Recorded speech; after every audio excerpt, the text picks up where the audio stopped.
అందించిన వ్యక్తి రామ్మోహన్ నాయుడు, మన ఆస్తి రామ్మోహన్ నాయుడు.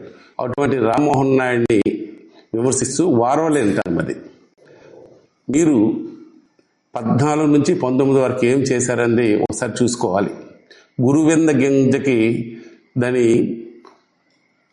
నల్లమచ్చ దానికి కనబడదు, దంతాలుగా నల్లమచ్చ దానికి కనబడదు గురువింద గింజకి. అలాగే మీరు చేసింది మీకు కనబడదు. ఇవాళ ప్రజానాయకుడు, ఎవరు వెళ్ళినా హక్కును చేర్చుకునే తత్వం ఉండే వ్యక్తి రామ్మోహన్ నాయుడు. ఈవేళ కాదు, తండ్రి నుంచి అలవాటు పడింది పందా అది. ఢిల్లీ నుంచి ఇవాళ శ్రీకాకుళం వరకు రామ్మోహన్ నాయుడు ఏమిటో అందరికీ తెలుసు. సౌమ్యుడు. ఈ రాష్ట్రానికి ఏదో శ్రీకాకుళం జిల్లా పార్లమెంట్ సభ్యులు అవ్వచ్చు, ఈ రాష్ట్రానికి ఏం చేసినాడంటే ఇవాళ రైల్వే జోన్ లేకపోతే స్టీల్ ప్లాంట్ ఇవాళ పరిరక్షించడంలో మన రామ్మోహన్ నాయుడు పాత్ర చాలా ఉంది. అలాగే ఈవేళ భోగాపురం ఎయిర్పోర్ట్ పరుగులాడుతుందన్నా, రేపు పలాసలో ఎయిర్పోర్ట్ వచ్చిందన్నా, లేకపోతే భారతదేశంలో వివిధ ఎయిర్పోర్ట్లు ఇవాళ ప్రపంచ దేశాల్లో 3వ స్థానానికి ఎయిర్వేస్ తెస్తుందన్నా అది రామ్మోహన్ నాయుడికి సాధ్యం. అటువంటి నాయకుడు రామ్మోహన్ నాయుడు. అలాగే ఒకసారి మీకు గతాన్ని గుర్తు చేస్తున్నాను.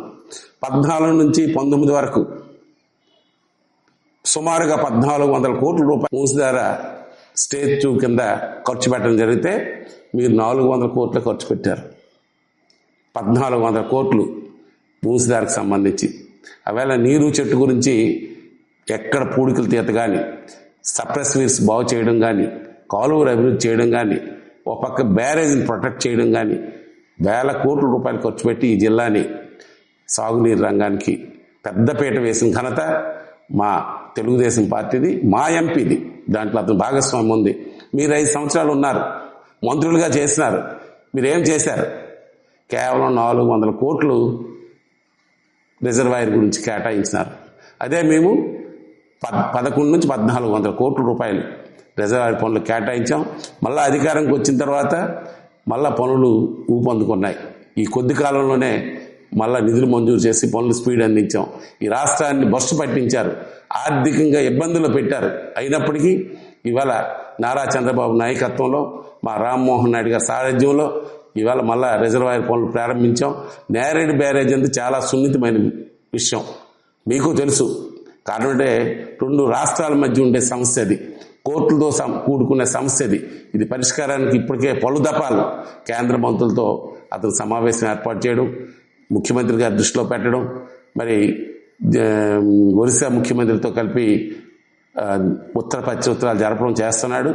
నేరేజ్ బ్యారేజ్ కలిపి మా ప్రభుత్వంలో, మా రామ్మోహన్ నాయుడు నాయకత్వంలో కంప్లీట్ చేస్తాం. దానిలో ఎటువంటి సందేహం లేదు. ఈ వారవలేనితనం వెళ్ళినాడండి, మంచికి ఆలోచించండి అంతే తప్పించి ఇవాళ రామ్మోహన్ నాయుడు అంటే అందరికీ మా రామ్మోహన్ నాయుడు అనే ఒక భావం ఉంది. మీరు విడదీసి కీర్తిని నలుదిశల దేశం మొత్తం మీద ఇవాళ చాటి చెప్పిన వ్యక్తి రామ్మోహన్ నాయుడు. అదే తీసుకుంటే మరి ప్రపంచ స్థాయిలో జరిగే సదస్సుల్లో కలిపి మన దేశం తాను గొంతు విడిపించిన వ్యక్తి రామ్మోహన్ నాయుడు. అటువంటి రామ్మోహన్ నాయుడికి విమర్శించడం తగదు. ఇటువంటివి విన్నాడాలని కోరుకుంటూ, ఆడలేక మద్దిలు వాడినట్టు మీరు చేయలేక అది ఎవరి మీద నిందలు తోసి, రామ్మోహన్ నాయుడు మీద నింద తోసి మీరు ఏదో సునకానందం పొందుతున్నారు. కానీ ఈ రాష్ట్రం గురించి కానీ, ఈ జిల్లా గురించి కానీ ఆలోచించే కుటుంబం తండ్రి నుంచి రామ్మోహన్ నాయుడు గారు, ఎర్రన్నాయుడు గారు, అచ్చెన్నాయుడు గారు అనే విషయం మీరు గుర్తుంచుకోవాలి.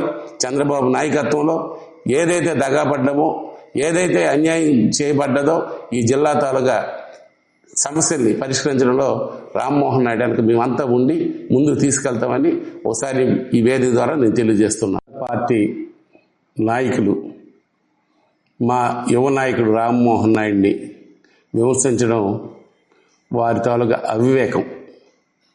రామ్మోహన్ నాయుడు